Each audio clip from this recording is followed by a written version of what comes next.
소개해 주셔서 감사합니다. 서울정보병원 최영입니다.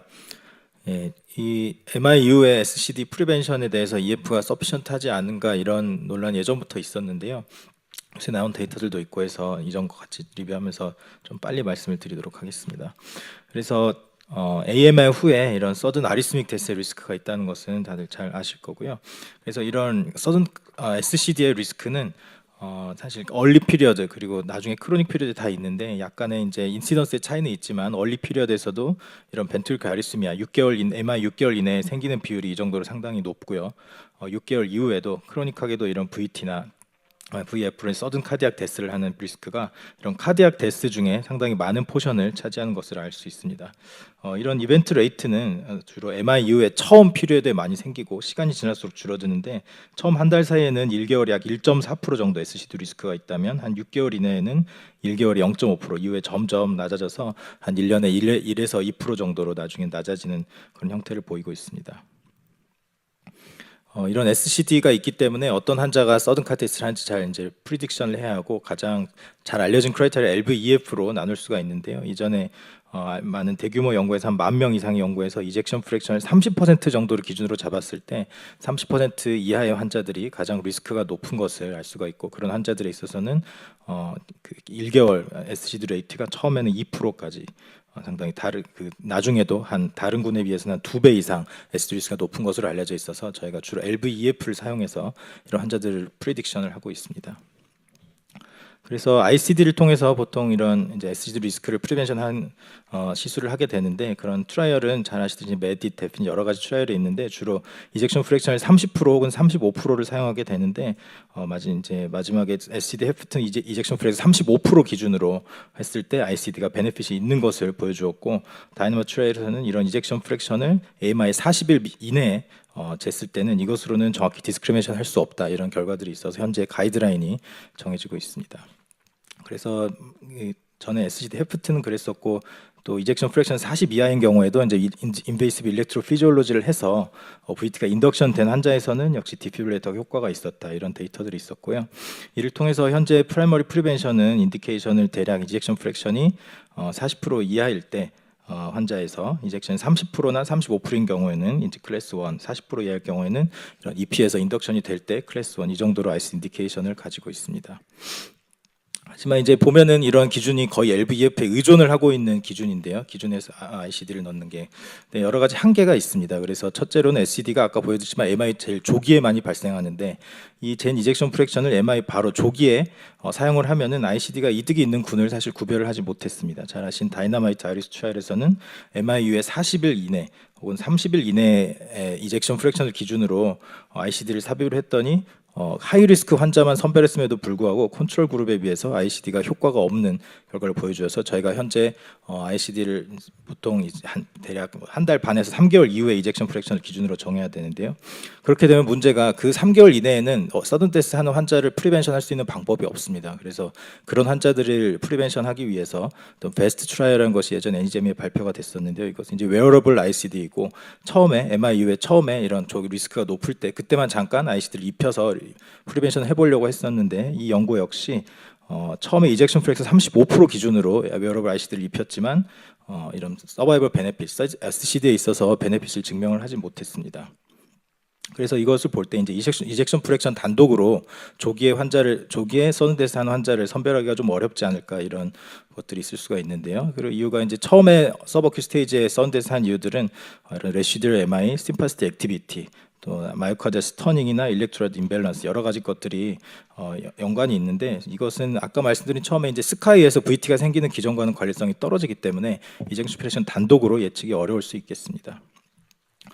다파 트라이얼은 그런 얼리하게 디스크리미네이션 했을 때 ICD 효과를 보인 유일한 연구인데 이젝션 프랙션이 30% 미만이거나 4일째 그 외 여러 가지 임상적인 기준들을 사용을 해서 ICD를 넣었을 때 롱텀하게 카디악 데스, 올코즈 데스와 카디악 데스의 베네핏이 있음을 보였습니다. 그런데 이제 여러 가지 한계가 있지만 이 연구가 잘 알려지지 않은 이유는 이제 환자 수가 너무 작았고 또 이 카디악 데스의 베네핏이 있는 것처럼 보이지만 막상 여기 제가 보여드리진 않지만 서든 데스에 있어서 베네핏이 그렇게 많지는 않아서 어떤 이제 시술자의 어떤 그런 바이어스가 작용하지 않을까 이런 우려들이 있는 연구 결과가 돼서 또 우리 어떤 프랙티스에 아직 들어오지는 못했고요.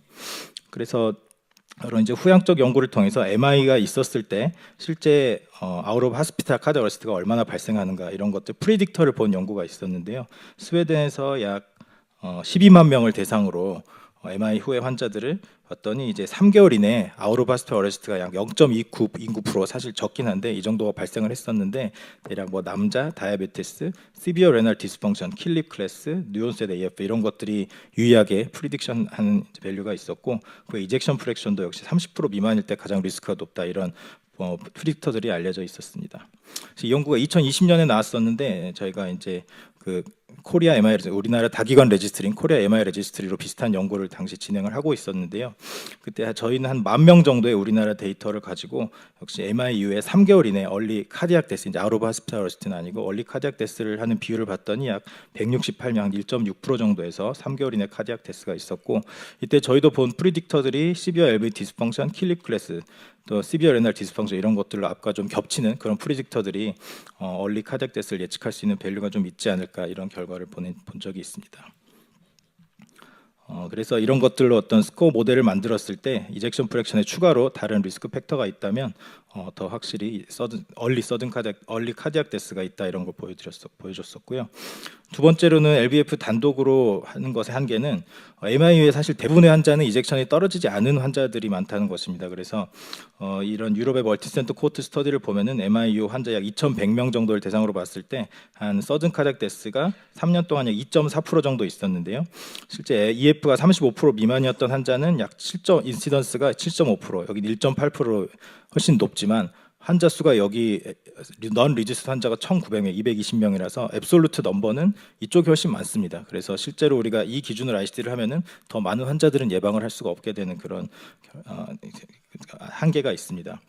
그래서 현재 하트 페일리어 기준이 하트 페일리어에 대한 정의가 최근은 아닌데 이제 이런 미드레인지 혹은 마일드 리듀스 리데프라는 기준들이 많이 생기고 있는데 이런 이젝션이 보통 얘기하는 하프 F보다는 높은 이런 환자들에 있어서도 좀 예후가 나쁘다 이런 것들이 이제 많이 나오고 있고요. 그래서 저희가 이제 AMI 이후에도 이런 이젝션이 좀 마일드하게 떨어진 이런 환자들에선 예후가 어떨지 데이터를 보았을 때 한 18,000명 정도 코리아 MI와 카밀 NIH를 합쳐서 약 18,000명 정도의 MI 환자들을 봤을 때 이젝션 프랙션이 초기의 이젝션 프랙션이 프리저브드가 한 11,000명, 마일드 리듀스 40에서 50%가 한 4,200명, 프리저브드가 한 2,500명 정도로 상당히 이런 비율이 많이 있었습니다. 그래서 이 환자들의 아웃컴을 보았을 때 한 5년 그 롱텀 아웃컴을 보았을 때 미드레인지 이젝션 프랙션, 마일드 리듀스 이젝션 프랙션 환자들은 프리저브드나 리듀스드에 비해서 약 중간 정도의 예후를 가지는데 이런 데스나 카디악 데스에 있어서 그래도 프리저브드 이젝션 프랙션 쪽에 조금 더 가까운 경향성을 보여주고요. 그 외 AMI나 이런 하트펠리 하스피탈리제이션에 있어서는 이 미드레인지는 거의 프리저브드 이젝션 프랙션과 비슷한 예후를 보여주었습니다. 그래서 실제 이제 이런 환자들에서도 좀 IC라든가 서든 카디스 프리벤션이 필요할 수 있겠는데요. 그래서 저희가 어떤 리스크를 구분하는 여러 가지 프리딕터를 써서 리스크 그룹을 만들었을 때 여기에도 비슷하게 시비어 레날 리서피션시, 킬릭 클래스 같은 것들은 포함이 됐는데요. 하이 리스크 미드레인지 이젝션 프랙션 환자들은 하프 F랑 리직스 이젝션 프랙션 그룹과 비슷한 이런 카디악 데스 리스크를 보여주어서 이런 어떤 선택적인 환자들에서는 역시 ICD가 필요할 수 있겠다, 고려를 해봐야 될 수 있겠다 이런 결론을 보여주었고요. 이런 환자들의 EF 트래젝토리를 보면은 처음에 미드레인지였던 환자들이 한 1년 이후에 에코를 했을 때 이젝션 프랙션이 한 50% 정도에서는 좋아지는데 이런 리스크가 하이 리스크 그룹에서는 한 40%가 좋아지고 한 10% 정도는 리듀스로 더 나빠지는 이런 결과를 보여주어서 이런 이젝션 프랙션 단독보다는 여러 가지를 좀 고려를 해서 하이리스크 그룹을 정의를 하는 것이 필요하겠습니다. 셋째로는 우리가 이젝션 프랙션 35% 이하인 환자에서 실제 ICD를 넣더라도 실제 SCD를 예방하는 비율이 생각보다 그렇게 높지 않다는 것인데요. 메디2에서 이런 ICD를 넣지 않은 컨트롤 그룹에서도 실제 서든 카드 데스 비율은 앱솔루트 리스크는 약 10에서 15% 정도였고 ICD를 넣은 군에서도 어프로프레이트 샥 레이트는 한 20% 정도라서 사실 ICD를 한 대부분의 환자들은 ICD로 인해서 별 치료를 받지 않는 그런 형태가 되겠습니다. 그래서 이런 다른 연구에서도 이젝션 프랙션 40%인 고위험군 환자 2년 추적했을 때 페이탈 벤트릭 아리스미아는 약 8%만 발생했다는 데이터가 있었고요.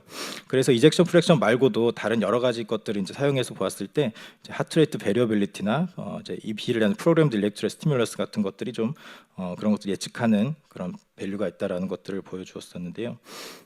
사실 그래서 저희가 이젝션 프랙션 말고도 사용할 수 있는 여러 가지 이제 프리딕터들이 이런 ECG나 다른 클리니컬 프리딕터, 그 하트레이트 베리어빌리티, 에코, MRI, 또 마이크로볼티지, TF 얼터넌스, 시그널 에버리지 ECG 이런 것들이 있는데 사실 어떤 컨시스턴트하게 계속 똑같은 효과를 리프로듀스하게 보여줬던 그런 프리딕터는 아직 없는데요. 그래도 이제 스카에 의해서 VT가 발생한다라고 생각한다면 MRI가 가장 좀 프로미싱하지 않을까 싶은 그런 기대가 되고요.